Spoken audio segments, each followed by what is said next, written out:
We've got half as many Texas high school football teams left, and we're going to slice it in half one more time in the area round of the Texas high school football playoffs. These are the picks.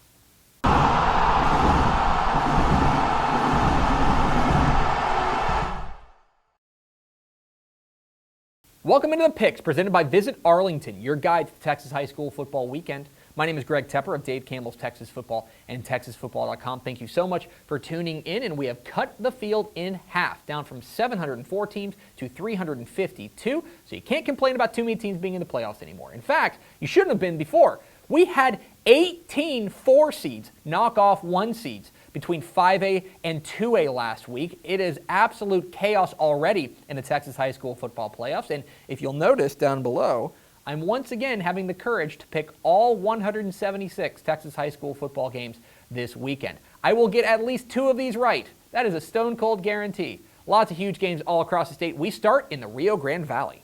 7:30 p.m. Friday night at Lackey Stadium in Weslaco. It is a 6A Division I area-round match between the McAllen Memorial Mustangs and the Weslaco Panthers. What are the keys to this matchup? Key number 1, that dude. So around the Dave Campbell's Texas football offices, one of the things we like to say when we're talking about playoff games is, can that team beat that team? Well, I don't know, but that team does have that dude. And both of these teams lay claim to having that dude. We're talking about the guy who can put on the cape and take the team where they need to go single-handedly.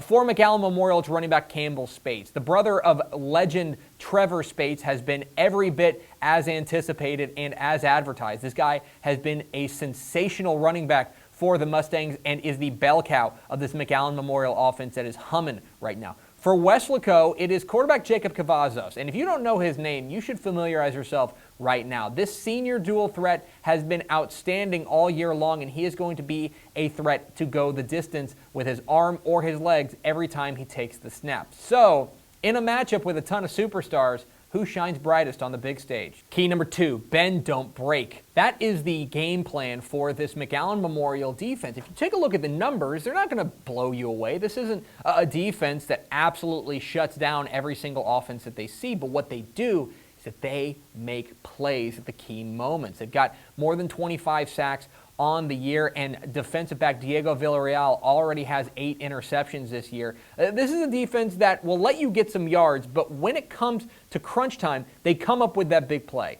Can Weslaco break through, or will McAllen Memorial bend but not break? And key number 3, the friendly confines. You may have noticed that I said that this game was happening in Weslaco. It's happening at beautiful Bobby Lackey Stadium down there in the Rio Grande Valley. This is a home game here for Weslaco, and that should be an advantage. Since 2004, the Panthers are 59-32 at home in the friendly confines of Lackey Stadium. Now, that comes with a bit of an asterisk. They have lost 2 home games this year, but they should have a home field advantage in this matchup.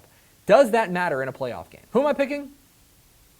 I'm going with McAllen Memorial. I think in the end, you go with the team with the single individual best playmaker, and that is Campbell Spates, the outstanding running back there for McAllen Memorial, who is humming along, one of the very best players in the Rio Grande Valley this year. I think this game does have a chance to be a bit of a shootout. I'm not sure that either defense is going to have an answer for the weapons. Jacob Cavazos for Weslaco has been unbelievable this year and is fully capable of putting on the cape and taking his team to a regional semifinal. I think this game is high-scoring and close, but I think McAllen Memorial comes away with a win. Give me the Mustangs.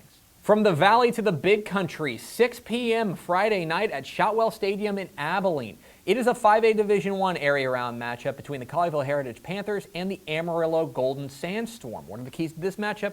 Key number 1, the Sandy's multiple threats. Coach Chad Dunham has done an outstanding job there at Amarillo, making this an offense that's extremely hard to game plan for, simply because they spread the ball around to a lot of different guys. Quarterback Will Maynard is the headliner here. He's going to be able to throw the ball as well as take off and run with it, but they got a number of running backs, including Blake Bedwell and Tavion Hood, that they can hand the ball off to as well. You never know who's getting the ball with this Sandys attack. Can Colleyville Heritage sniff it out, or will the multiple threats for the Sandys run wild? Key number 2, the Panthers youngsters. I think for Coach Joe Willis at Colleyville Heritage, there's a real argument to be made that this team is a year early. When you take a look at their roster, and especially their key weapons on the offensive side, it's a lot of sophomores and juniors. In fact, I think their best individual playmaker is a sophomore in Isaac Chabet. Not to mention an outstanding quarterback in A.J. Smith, a great running back in Braxton Ash, both of whom are just juniors. This team is lighting it up with a bunch of underclassmen. Can they continue to do that on the big stage? And key number 3, DFW versus the Panhandle. Look, we're at an uncomfortable part in the season where we have to start talking about whether or not there is equal quality of play in every part of the state. And if you take a look at the records, Colleyville Heritage has played a tougher schedule. They've played teams that are a combined 70 and 47.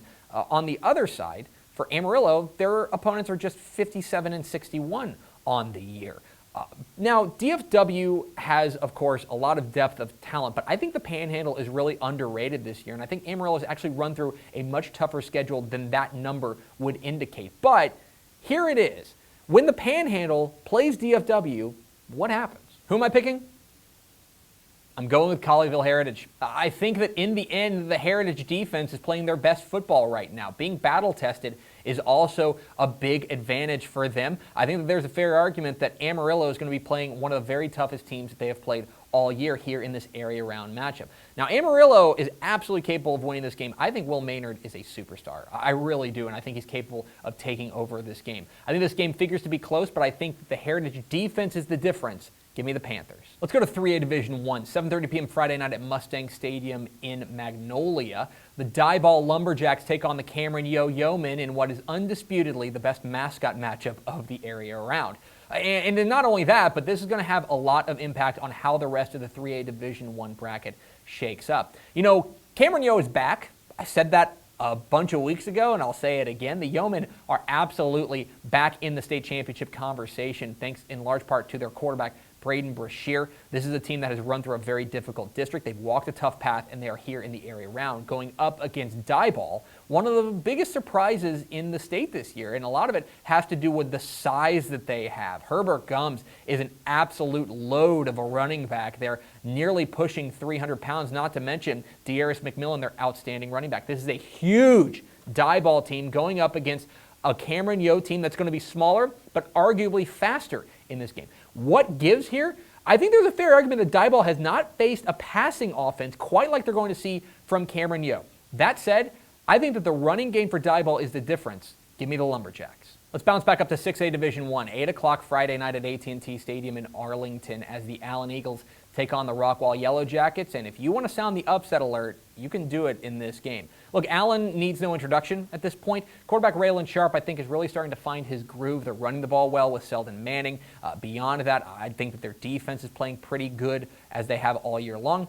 Well, they're going up against Rockwall, and Rockwall's got the guy. They've got Jackson Smith-Ajigba, who is quite simply one of the very finest players in America. Nobody has had an answer for him, not to mention the outstanding quarterback Braden Locke. This is an offense that is going to want to get this game into a shootout. They want to absolutely unload the bag of tricks. And by the way, they've got a bit of a crazy person on the sideline. Rodney Webb is going to dial up every trick he's got and empty the bag in this one.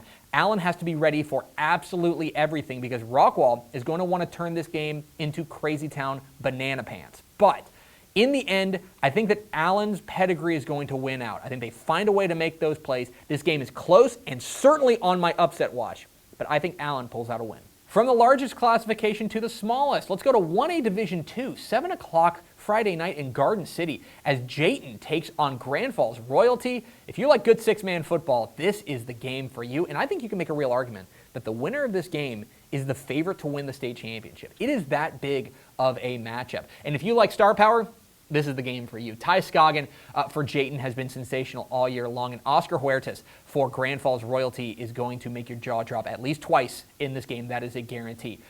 In the end, I lean towards the team with the better defense. I think that Jayton's defense is a little bit underrated in this game. I think they come out with a win. This game is close, but keep an eye on this one. I like the Jaybirds. But those are far from the only big games in the area round of the Texas High School Football Playoffs. Remember, I'm picking every single game. It's scrolling down here at the bottom of the screen. Let's get to the lightning round. Couple of heavyweight slugfests in 6A Division I. I think South Lake Carroll gets by DeSoto in a matchup of unbeatens. Keep an eye on this one, but I think Katy beats Cy-Fair. 6A Division II, I think Denton Geyer wins its rematch with Cedar Hill, and I think Beaumont Westbrook wins its rematch with Houston Strake Jesuit. In a massive Region 4 clash, I think San Antonio Brandeis gets by Schertz Clemens, and Spring Westfield beats Tomball Memorial. 5A Division I now, I like Frisco Lone Star over College Station. Give me Northside Harlan to beat Victoria West. And I think Cedar Park goes on the road to Houston and beats Friendswood. 5A Division II now. Corpus Christi Cal Allen survives a scare from Kerrville Tivy, and Wichita Falls Ryder gets by El Paso Hanks. Ennis beats Burleson Centennial, and in a game that's going to shape the entire 5A Division II bracket, I think Fort Bend Marshall squeaks by A&M Consolidated. 4A Division I now. Andrews wins a shootout with Pampa, and I like Argyle to stay hot with a win over Stephenville. One of the most underrated games in the state this week, I like Beeville Jones over El Campo. Give me Huffman Hargrave over Palestine. 4A Division II now. Waco Connolly gets a big-time scare, but they get by Longview Spring Hill, and I like Lubbock Estacado to beat Graham. Silsbee beats Smithville, and in a very tough one to call, I like Raymondville to beat Wimberley. 3A Division I now. I like Brock and a squeaker over Denver City. Give me Dallas Madison over Winsboro, and George West beats Edna. A lot of fun games in 3A Division II. I like Cisco over Crane, and Lexington stays hot with a win over Wichita Falls City View. Poth edges Tidehaven, and Newton beats Troop. 2A Division I now. I like Crawford over Honeygrove, and in a wild shootout, I like Hawley over New Deal. Give me Harleton over Price Carlisle, and Holland beats Three Rivers. 2A Division II now. Very tough to call, but I like Rawls over Wink. Give me Wheeler to beat El Dorado. Dawson outslugs Mount Enterprise, and Flatonia gets by La Pryor. And another loaded slate in the six-man ranks. In 1A Division I, I think Balmorhea stays hot with a win over Borden County, and Avalon beats St. Joe. And in 1A Division II, give me Richland Springs over Calvert. And those are the picks. I picked every single game, all 176 of them, so you can't complain. The only thing you can complain about is which games I'm wrong about. Leave comments down below. Don't forget to hit that subscribe button. Follow us on Twitter at DCTF. Like us on Facebook, facebook.com/DaveCampbells. Follow us on Instagram, instagram.com/DaveCampbells. And, of course, see us at TexasFootball.com, where you can find complete coverage of the 2019 Texas High School Football Playoffs at TexasFootball.com/playoffs. Thanks for watching. Enjoy the area round of the Texas High School Football Playoffs. We'll see you.